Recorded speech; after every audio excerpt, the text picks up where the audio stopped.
भारत देश कई क्रांतियों का जन्म, एक लंबे समय के स्वतंत्रता आंदोलन के बाद संविधान निर्माण के साथ ही सभी वर्ण, धर्म, स्त्री पुरुष को समान अधिकार देने का वचन देता आया है और न्यायपालिका के दम पर सभी को समान अधिकार और न्याय देने की बात करता है। परंतु आज इस पुरुष प्रधान समाज में पुरुषों की स्थिति इतनी दुविधाजनक हो चुकी है कि वैवाहिक बंधनों के नाम पर पुरुष समाज के माथे पर बल पड़ रहा है और स्त्रियों को दिए जाने वाले सभी अधिकारों का दुरुपयोग हो रहा है। कभी झूठे प्रताड़ना, कभी झूठी दहेज प्रथा के नाम पर कई हंसते खेलते परिवार उजड़ रहे हैं और सबूतों के इस अभाव में न्याय आज खुद कटघरे में है। इसी पृष्ठभूमि पर आधारित एक लघु चलचित्र द एलिमनी, वरदान या अभिशाप।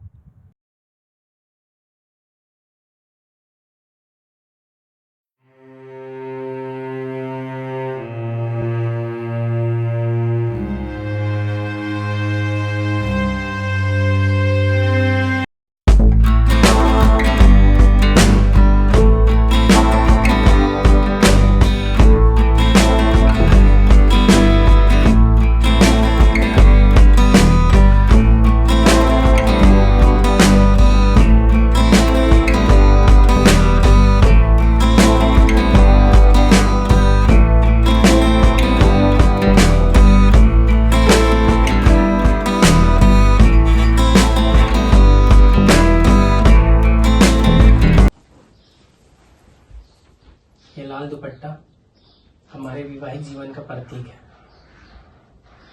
पति के बाहों में संसार ढूंढती स्त्री के लिए अपने समस्त संसार को आलिंगन करना ही सर्वश्रेष्ठ है। उसी उपवन में किसी बगिया को माली की तरह सहेजना, स्त्री मन की चंचलता का अनुभव करना, पुरुष किसी झरने की तरह लहलहा कर प्रेम में गिर पड़ता है।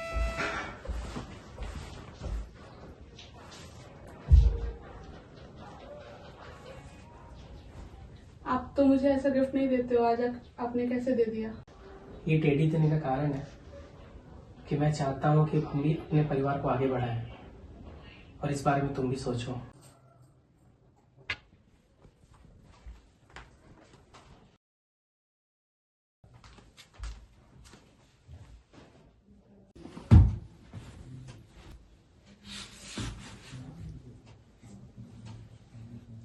क्या हुआ, तुम मेरे बात को सुन के अंदर आ गई?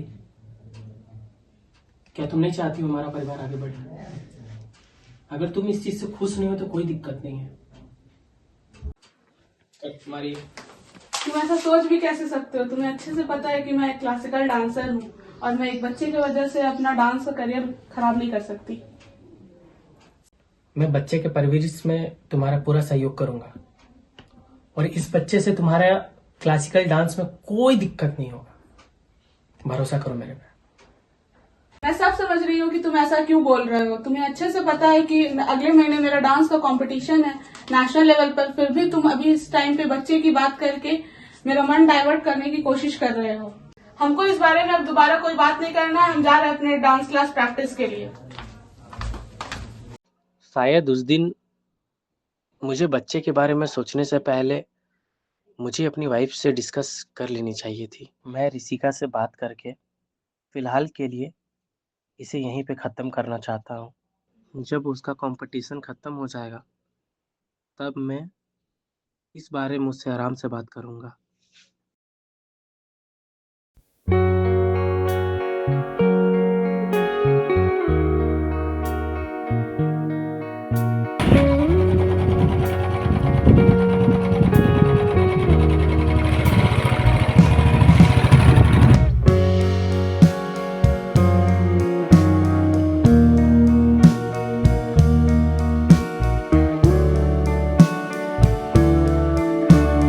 ऋषिका, आखिर मुझसे ऐसी क्या गलती हुई कि तुम्हें दूसरा का सहारा लेना पड़ा? अगर ऐसा कुछ था तो तुमने मुझे पहले क्यों नहीं बताया?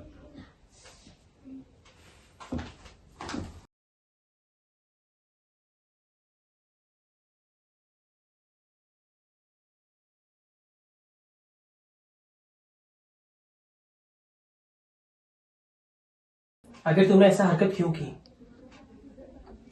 मेरे में क्या कमी थी कि तुम्हें दूसरा सहारा लेना पड़ा? तुम मेरी पहली पसंद कभी नहीं थे। मैंने तुमसे शादी तुम्हारे स्टेटस और अपनी फैमिली के प्रेशर में आकर किया था। आखिर मैंने तुम्हें खुश करने के लिए क्या कुछ नहीं किया, और तुमने मुझे क्या दिया? धोखा। अब तुम्हें ये सब पता चल ही चुका है, तो अब हम लोग यहीं पर सब चीजों को खत्म करते हैं और तलाक ले लेते हैं। कमरे में सन्नाटे का शोर सुनाई दे रहा था। एक अजीब सी चुप्पी थी, एक अजीब सा सन्नाटा था। ऐसा लगता था कि बहुत कुछ टूट गया है। ऐसा लगता था कि सब कुछ साथ होते हुए भी छूट गया है।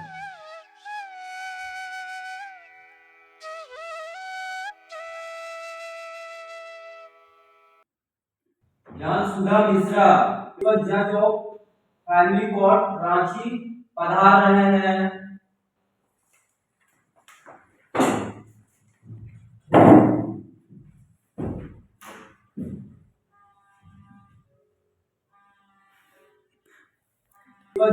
HMA case number 786/2025 Rishika Pandey एवं कौशल पांडे हाजिर हो।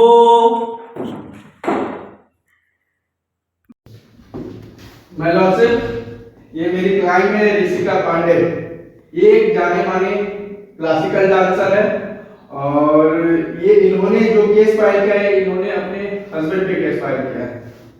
इनका कहना है माय लॉर्डशिप कि इनके जो हस्बैंड हैं इन्हें डांस करने के लिए रोकते हैं, इन्हें प्रताड़ित करते हैं। वो नहीं चाहते हैं कि ये डांस में अपना करियर बनाए, और इसी के लिए मेरी क्लाइंट है वो बीएनएस धारा 86, 85, 84 और 80 के तहत इन्होंने अपने पति पर केस किया है।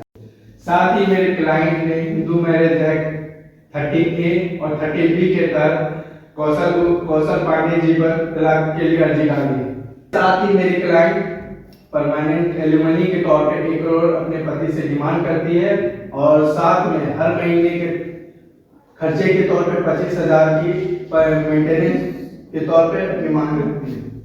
ऑब्जेक्शन माय लॉर्ड, मेरी क्लाइंट की पत्नी ऋषिका पांडे ने जो भी इल्जाम कौशल पांडे पर लगाया वो बिल्कुल झूठ है।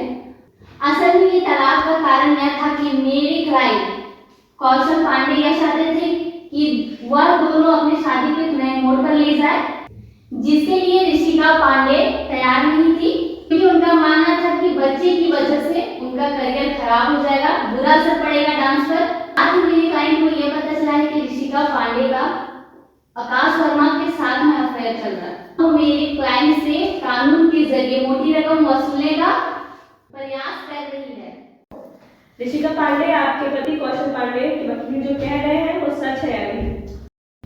मेरे पति और उनके वकील मिलकर मेरे चरित्र पर दाग लगाने की कोशिश कर रहे हैं और मुझे फंसाना चाहते हैं।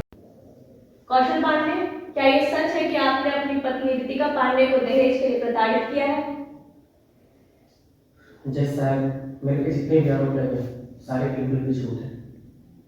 हाँ तो जाना तो दूर की बात है, मैं तो अपनी वाइफ से अभी तक पूछे बात करता है। मैं तो बस चाहता था कि हमारी शादी को 1 साल हो गई है। मैं तो बस यही चाहता था मैं अपने परिवार को आगे बढ़ाऊं, लेकिन मेरी पत्नी। जज साहब, मुझे बाद में पता चला कि मेरी वाइफ डांस क्लास का बहाना बनाकर किसी और मर्द से मिलने जाती थी, जिसका नाम आकाश वर्मा था। उसके साथ उसका अफेयर चल रहा था। योर लॉर्डशिप, मेरे ऊपर लगाए जाने वाले सारे इल्जाम झूठे और बेबुनियाद है। मेरा किसी के साथ कोई अफेयर नहीं है। असल में मेरे पति का ही नाजायज संबंध है कई लड़कियों के साथ। अपने बचाव के लिए मुझ पर आरोप लगा दिए और मुझे बदनाम करके मेरे चरित्र पर दाग लगा रहे हैं। क्या तुमने अपनी पत्नी को दहेज के लिए प्रताड़ित किया और उसके साथ मारपीट की है? और क्या तुम ये चाहते हो कि तुम्हारी पत्नी अपना डांस और अपना करियर छोड़कर हाउसवाइफ बनी रहे? मेरे क्लाइंट पर झूठा इल्जाम लगा दिया और अपने आप को अबला साबित कर दिया ताकि उन्हें मोटी रकम मिल सके। ऑब्जेक्शन माय लॉर्डशिप, कौशल के वकील मेरे क्लाइंट को बदनाम करने की कोशिश कर रहे हैं, क्योंकि उन्हें पैसा देना ना पड़े और कोर्ट से बचकर निकल रहे हैं। दोनों पक्षों की बात सुनने के बाद कोर्ट ये फैसला सुनाती है कि इस तलाक को मंजूरी दी जा रही है। साथ ही कौशल पांडे को अपनी पत्नी को 1 करोड़ रुपए एलिमनी के तौर पर देना होगा। साथ ही मेंटेनेंस के तौर पर 25,000 की रकम भी अदा करनी होगी। साथ ही कौशल पांडे पर 1 लाख का जुर्माना डाउरी और डोमेस्टिक वायलेंस के लिए भी लगता है। The court is adjourned.